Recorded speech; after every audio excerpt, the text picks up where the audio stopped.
If you remember my lift video from last year, I filmed a presumably old Starlift Voorburg elevator in a flat here in the Boswinkel area of Enschede. This is in the south of Enschede, and in April these lifts have been completely replaced. This is one of the flats where the daughter of my boss lives. I was able to. We were visiting the apartment building at that moment, and I filmed the lift.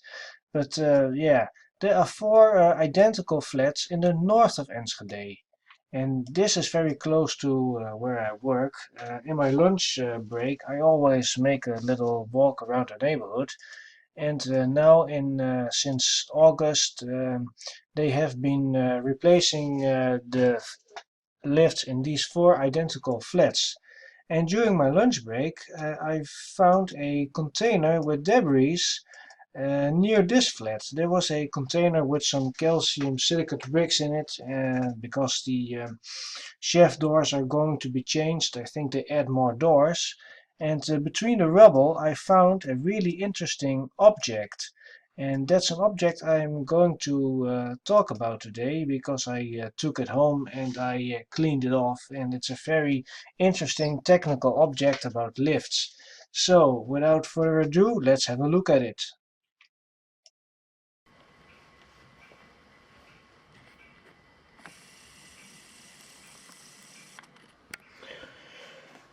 What you're looking at right now is a very interesting object that I found in a dumpster. This is a lift-related item. To be specific, this is the interlock of a hinged chef door.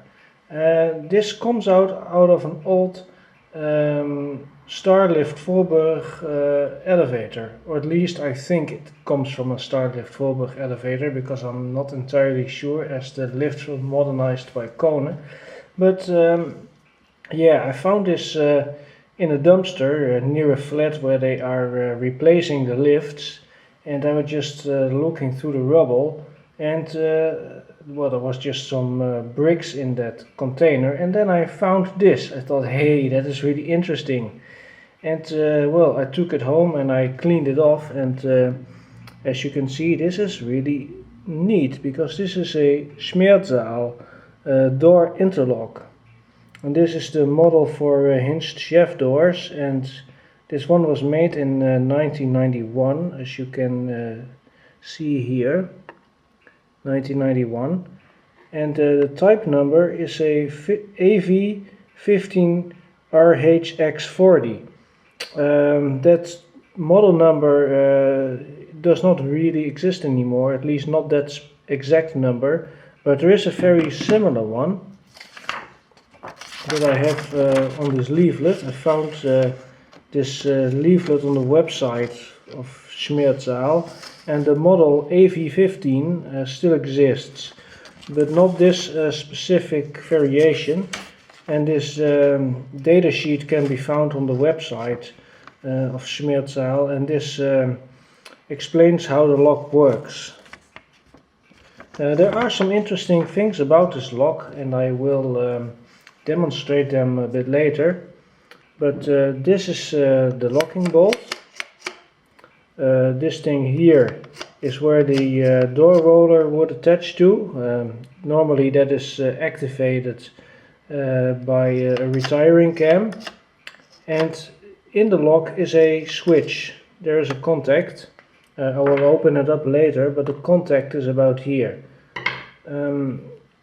One thing you notice is that this thing does not make any contact. That's actually a special safety feature. The door cannot lock if it is open. So if the door is open, the lock cannot latch into the locking position. That's obviously a special safety feature, and you may be wondering, what is this thing here? Well, this turns out to be some kind of magnet. The lock can only latch when there is some kind of magnetic force applied to it. This magnet is not strong enough. In the door there would normally be a very strong magnet, but yeah, if you do it just right, then you should be able. It's a bit difficult to do this with one hand, but you see I cannot make the contact latch,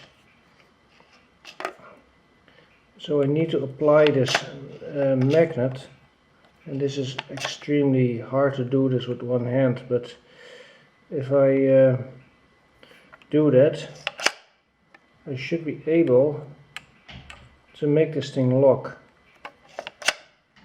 but it doesn't work. I need a little bit of assistance. Oh hey, there it went. You see, you have to apply the magnet just right, and well, this magnet is not strong enough, but now the latch is in its locking position. So it required that magnetic force to enable this, and it has to be a magnet that is of the same polarity as the magnet inside here, because they will basically push each other away. If it's a magnet of the other polarity, it wouldn't work. So they have to be the same polarity, because you know, magnets with the same polarity, they will push each other away, and that's what activates this. So let's have a look inside. Let's open it up. And by the way, the shaft doors were originally red, as you can see.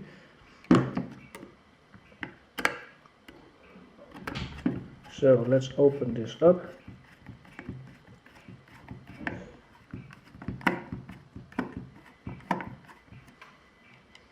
I can only reach 3 of the 4 screws, because the lever is in the way for accessing the 4th screw, but I don't need to remove that. I can just undo these 3 ones, and then we have the lock. Here's the wiring. There's 3 wires. According to my dad, this thing is designed for a really high voltage.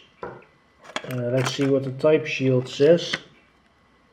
It's well, 380 volts, and he could not really understand why it was such a high voltage, but I explained to him that elevator controllers generally use really high voltages.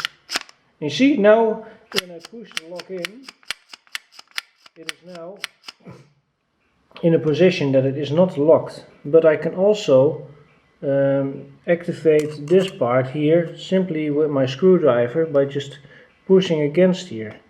So if I push against this little black notch, yeah, that's a bit difficult, but now it tripped. So there it is tripped. Now try this on camera. So I don't have much room to do this, by the way, but maybe I should zoom in a little bit here on the actual contacts, and I'll try to push against the black notch. You see, it latched. So by pushing against this black notch, so it's not completely focused, maybe I need to zoom out just a little bit, so that's better. But if I push against this, I can make the thing latch, and normally the magnet will do this. So I know there's not a lot of lightning, and this is kind of hard with one hand, but you see, there it went, and now it's in the locked position. Here we have a back view of the lock. Here we have the triangle key hole for when you want to open up the shaft door with a key. If I turn the lever, this thing, as you can see, will move. Yeah, it's a bit tricky with one hand, but you see it turns. So that is where the lift engineer would input his door key. So let's take a look at the datasheet. This is a datasheet that my dad found on the website of Schmersal. I haven't been able to find this myself, so I may or may not put a link in the description depending whether I can find this.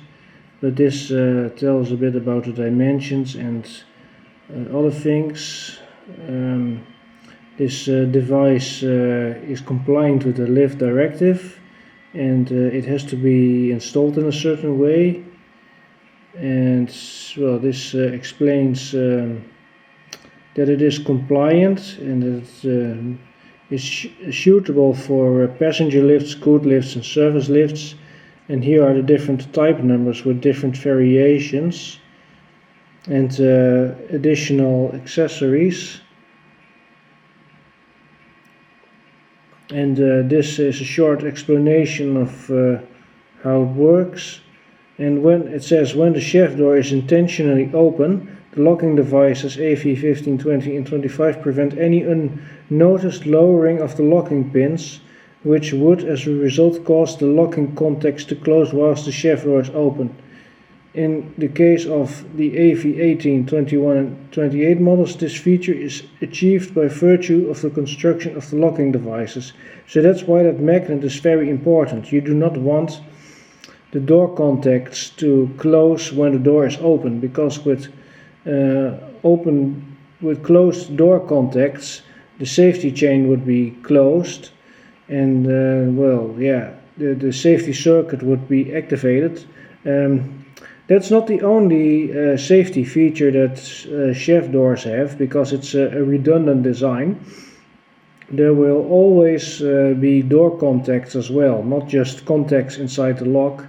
So this redundant design ensures that if one of the two contacts were to fail, the other contact would still provide safety.